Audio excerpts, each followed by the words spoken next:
So, lesson for today. I've got just a few things that I wanted to give each and every one of you. One of them you've heard me say before, and yet it's worth repeating because I love this quote from Mark Twain. He says that if you find yourself on the side of the majority, it is time to pause and reflect. And after last week and the verdict that came out of Missouri, the majority of the real estate industry right now is in extreme defense. And the question that I've asked, and I'll ask this again and do this now tomorrow, is if you take 10 mega agents or 10 agents on a team, and let's just say that these are people that are rock stars, right? They're real superstars. And you put them all out on the edge of a soccer field. And let's just pretend that I am the soccer coach. And I said to each and every one of them, you can play offense or you can play defense. You get to pick your position.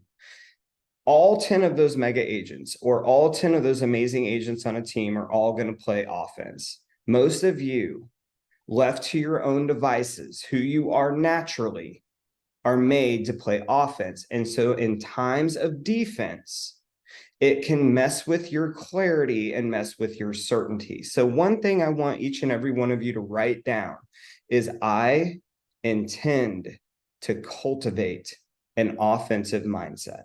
I intend to cultivate an offensive mindset. And so at its easiest, at its most bare essential, like what I mean by this is there is a great YouTube video. Go search it. Like I've said, I've shared this before. I'm just repeating it. But Jocko Willink, good. That's the name of the video. And essentially what it is that every time something bad or something that wasn't up to their expectations would happen, Jocko, as a Navy SEAL commander, would always have the same response. Good.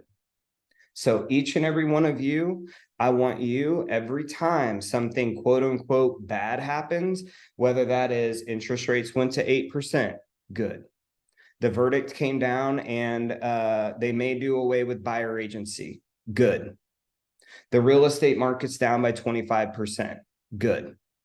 Because we want to cultivate this offensive mindset.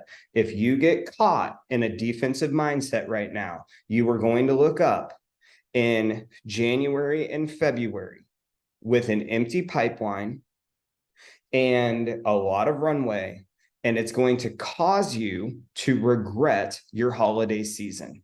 And I intend to, for everyone here, to avoid that. I don't want you to wake up January 2nd and regret the holiday season because you fell into a defense mindset and allowed your pipeline to go to zero.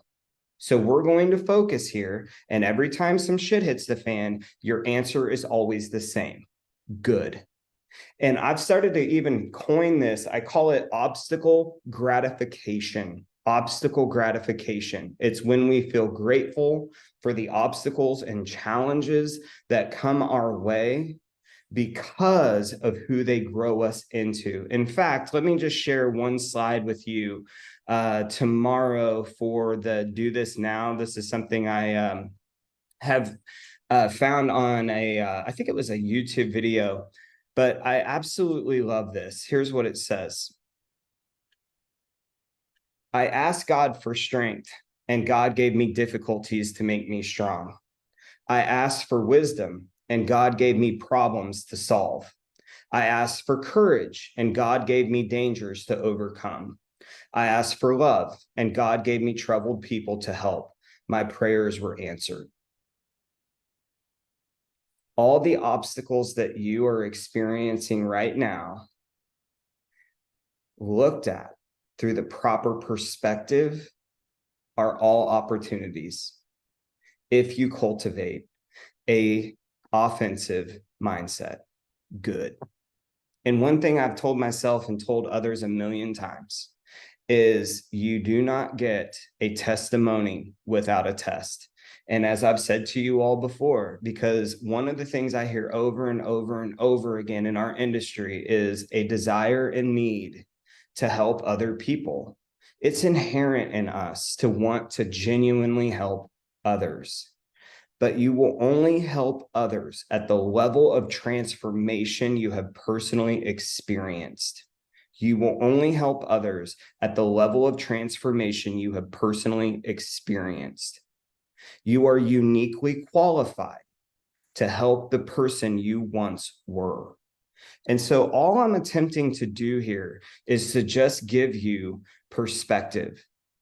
And that's a question. That's the second thing that I wanted to share with each and every one of you today, was a question that came out of a coaching call that I had last week. And I'll say this really slowly, okay, so that you can write this down.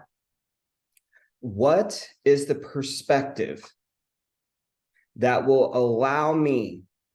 What is the perspective that will allow me to fully tap my potential and perform at the outer edges of my ability? And you know what I'll do? I didn't create a slide on this one, but I'll just pop this right into the chat box right now. Oops, that's the share box. I'm used to clicking that. There we go. I'm going to pop this into the chat box. I want you to write that down, or copy and paste that. What is the perspective that will allow me to fully tap my potential and perform at the outer edges of my ability? See, your potential, the well of potential that exists inside of each and every one of you, is only accessed through your perspective. So if you take two people, for example, and I've said this 1,000 times, my favorite number in the world is the number 24. Two reasons. Number one, it's when my favorite person on earth was born. My wife, Rochelle, was born on June 24th. And the second reason is that it serves as a constant reminder that life is never happening to me. It's always happening for me. So look at the two people that, like, let's just imagine that we separated them. And I don't like it when people say there's only two kinds of people in the world. That's bullshit. But let's just imagine that we took people and put them into two groups. And there are those that look at the life and the industry and where we are right now as it happening to them. That's the perspective that they take. Versus those that look at it like it's happening for them, that all the challenges are just meant to grow them, that they are grateful for the obstacles. Now, from those perspectives, who is going to tap into the well of potential at a much deeper rate? And we all know it's the ones who look at it as if this is happening for them. And I'll share this with you because this is where it all kind of came from.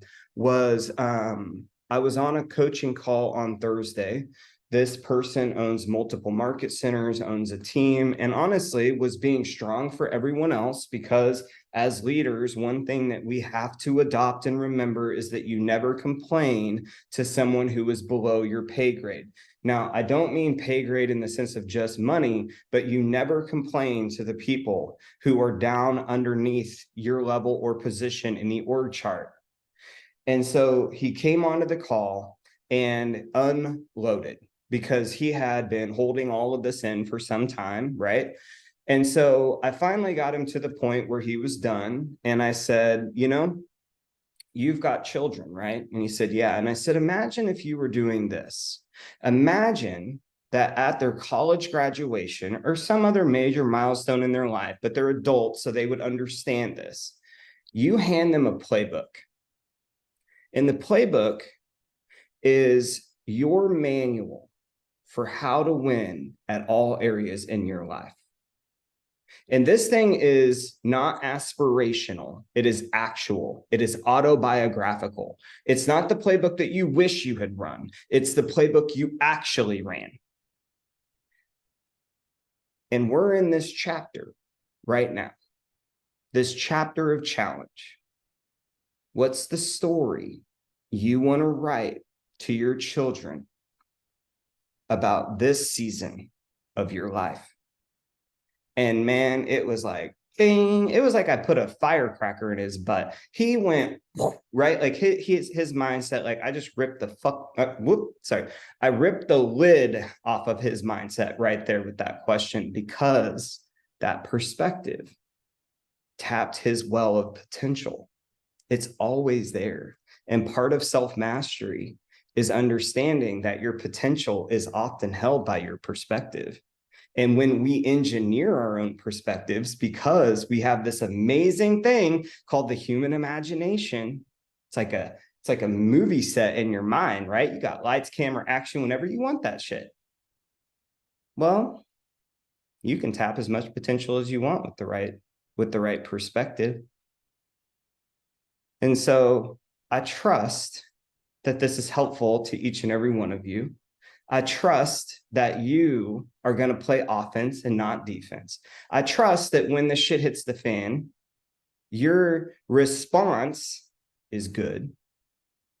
I trust that you're grateful for your obstacles, for who they grow you into, what they allow you to practice.